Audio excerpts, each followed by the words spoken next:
Recently, my website renewal for my website slash blog, www.gains.af, renewed, which means that it has been officially 10 years that I have been running this business, blogging, and so on. So today I wanted to talk just a little bit about reflecting on all the things that have happened in the past, the lessons that I've learned, and what I'm planning to do going forward from here. Gains is a blog that I initially started mostly to try and, be a famous fitness coach and find clients, but it really expanded to cover a lot more topics than that. It got a lot more focused on things like self-improvement, finance, and just other things that I became interested in along the way. So I actually started the blog in 2012 as a New Year's resolution. I had basically just finished university that year. I had started getting my personal training certification, working as a personal trainer, and I didn't have that many clients yet. But I was reading up a lot on basically just other fitness coaches at the time because I was interested in becoming a better coach, earning more money, finding more clients. What I found was that a lot of coaches were blogging. That was very popular at the time. And a lot of coaches also were transferring into doing online coaching a lot more than in-person sessions. And it seemed like a much better deal. It was something where basically you could work fewer hours and earn more money. The only issue was that you were limited by your online reach, your ability to find clients who you could then work with. So of course, I started reading up a lot on these blogs that other coaches were putting out because I was trying to learn from their methods so that I could do something similar myself. In the beginning, I was also just very worried that I didn't have the knowledge or the skill set that I needed. I was just starting out as a coach. Admittedly, I didn't have a ton of experience. And so it was also something where I was kind of looking to these coaches just so that I could become a better coach myself. And I was worried that I didn't have the skill set to really differentiate myself, put myself out there in a unique and new way, and really be able to find online clients in the first place. However, I did have a client at the time who was a tech worker, and he really encouraged me to start a website and suggested that this would be really the best way to get started developing a following online. So I did. This was kind of a New Year's resolution for 2012, was that I was going to actually start this website.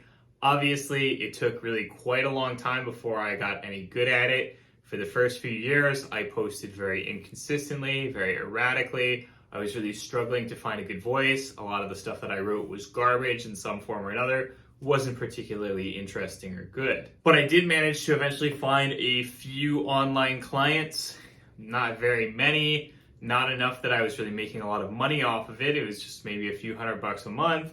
But at the same time, it's hard to turn down a few $100 a month when at the time I wasn't really earning that much money and I really needed every penny that I could get in order to pay my bills. And so a lot of that time was really just finding my feet. It was figuring out what processes worked and which ones didn't so that I could figure out how to be a better coach in the future, so that I could figure out how to be a better writer in the future, so that I could be better both at finding new clients and in working with the clients that I had. So that really took a few years. It wasn't until around 2015 that I had really gotten to the point where basically I thought I could actually try something new. I could actually maybe potentially treat this like a career as opposed to just a side hustle. And so at that point, I decided to double down on it.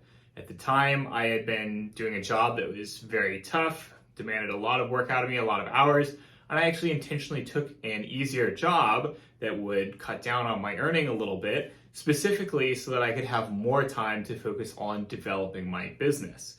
And that was probably the single smartest move that I ever made. It enabled me to really develop that business. I began really blogging much more consistently, once or twice a week for quite a long time. I developed my client base significantly. I multiplied my income several times from the blog as a result, and it really turned into a full-time job. I was able to improve my skills as a coach and streamline my processes so that I could manage a lot more clients a lot more efficiently, thus enabling me to make more money while spending less time working. I think that one important lesson that you should probably internalize before you try and start doing something like this yourself is that you really don't need to be famous online in order to make a lot of money.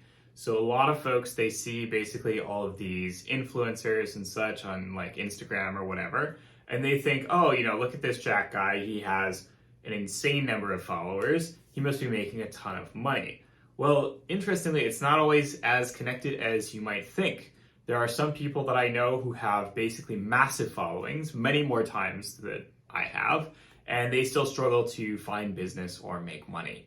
And then conversely, you have some people like myself where I don't have that much of a following. I'm certainly not the most famous person in the world, but I do well enough and I am able to find clients. And then because I do a good job between, basically just my personal reach and then referrals from clients, I'm able to establish a healthy business that is, a pretty good deal for both me and my clients. So the thing is, you can make content that is highly viral, highly popular, that is very likely to get shared a lot, and that's great. It often involves things that are, maybe not lowest common denominator, but they are things that are going to be easily understandable, easily shared with a lot of people. And because they're easily shared with a lot of people, that means a lot of the people that content reaches are not necessarily going to be, people who might be really interested in your services as a coach, particularly if that kind of content is not really showcasing you, as a coach. So, for example, you can get lots of people who go viral just, being jacked and showing off their physique or doing silly stuff in the gym that looks interesting, trying all kinds of stunts and tricks and things like that. But do those things say, hey, I'm a good coach who does well at working with people? Well, no, not really. So most people who see that, they might share it, they might follow you, they might find it interesting, but they're not necessarily going to be very likely to then sit down and say, I want to hire that person as a coach, I'm going to reach out to them. Versus, of course, then on the other hand, you have content that is a lot more educational, it's about teaching people, it's about helping people. That kind of content obviously is not going to be as viral. It's a lot less shareable, it's a lot less bite-sized, it's going to be a lot more complicated, much like this video right now where I'm talking to you. It's something where it's not going to appeal to as many people necessarily. And that means that yes, you're probably going to develop a much smaller following, but the kinds of people who do follow you, the kinds of people who engage with that content are going to be the kinds of people who see it and say, oh, that is interesting. I recognize that this person knows what they're saying.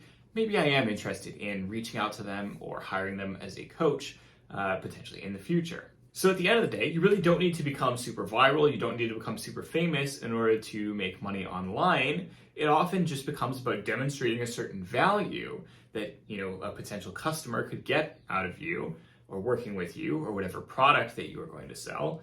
And then once you find people who are aligned with that value, they are willing to spend money. Over time, you can develop a bit of a presence, but more importantly, you're developing a lot of mutually beneficial relationships, friendships, and so on that are facilitated via the internet rather than specifically, again, just trying to develop a big following and going viral. Over time, yes, the reach of my blog has grown significantly. I reach a lot more people, I have a lot more followers and so on than I used to, but at the same time, it's not something that is ever going to be viral. It's not something that I'm ever going to be super famous for because at the end of the day, it is just a value-focused business, and that means it has limited reach or interest to a lot of people. However, most importantly, it does have reach to the kinds of people that it wants to reach, and that is all that matters. More recently, I have been pivoting away from writing a little bit. That's not because I hate it or because I dislike it or anything like that. It's just that I have done so much of it in the past. I spent, probably a solid 5 years where I was trying to write something every week, twice a week, whatever the case was.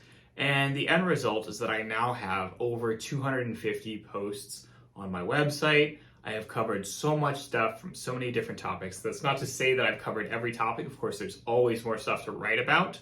But I have covered so much stuff that it feels like, there's not really as much point to continuing to write more. There's diminishing returns on writing more and more content because there's just so much of it already. There's so many things where, someone might ask a question, I'd say, oh, I've already written up something about that here. You could read it here. Yes, there's things that might make sense, like continuing to edit those posts or really go back and review things and update them based on, basically more recent research or the way my opinions have changed on certain topics. But the reality is that, while that is a pretty big project and one that I do want to undertake in the future, for the time being, I am focusing more on video content like this. Content which is trying to reach out to a different audience, content where I could be maybe a little bit more personal, be a little bit more me, talk about topics that aren't just fitness and so on, really react to current events, things where it doesn't have to be so professional, where it doesn't have to be so singular focused in terms of things that are likely to help me find clients and so on. I have also hired an assistant coach to take on more of my client roster. My client roster personally has gotten to a place where it is pretty stable, and I'm not generally looking to take on too many more new clients on a general basis. And so yes, while we are generally taking on new clients, it is something where a lot of those clients will likely be going to my assistant coach for the time being, and potentially she might get full before too long, and I might even have to hire another assistant coach after that. It is something where, of course, I am always looking to expand the business where I can. Most importantly, of course, just writing this blog, starting this business really changed my life in a lot of ways. It gave me the ability to work for myself. It gave me the ability to scale my income to a certain extent based on how much work I was willing to put into it, which feels a lot more rewarding than, say, just working at a 9-to-5, where you get a set salary and then maybe you can argue about getting a raise once a year and that sort of thing. It's provided me a lot of financial stability. It has given me a lot of location-independent income, which means that I have had the flexibility to move without worrying too much about losing any source of my income. It means that, yes, maybe it does impact me if I choose to move, but much less so than if I were to be solely reliant on location-dependent income. I've learned a lot more about myself, both my own training and the training of my clients. It's something where, when you write a blog, you have a topic, you have an opinion about that topic, but then you have to sit down and do some research to really flesh out, okay, what's a good way to talk about this topic? And then the end result is you end up learning a lot more. You really end up pushing yourself to learn about a lot of things that you might not have thought you would be interested in at the time. But once you start digging into it further, you start to discover, oh, this is actually kind of cool here, here, and here, that sort of thing. I am incredibly touched by how well this business has gone because, of course, at the end of the day, it is not just about the effort I have put into it. It is about the fact that I have some amazing clients, some amazing followers, some amazing supporters, and that has been one of the most important things in the world to me. It has made such a difference. It feels amazing every single day to know that I have been so blessed to, be so lucky to have been able to develop this business. So this holiday season, I want to thank everybody. Looking forward, of course, to another 10 years and another 10 years after that. Let's see what we can do, how far we can go, and what the next 10 years hold. I'm really interested to see, I could not have believed 10 years ago that 10 years from then, I would be in the position I am now. I can't even possibly imagine what things will look like in another 10 years. So I'm very excited to find out.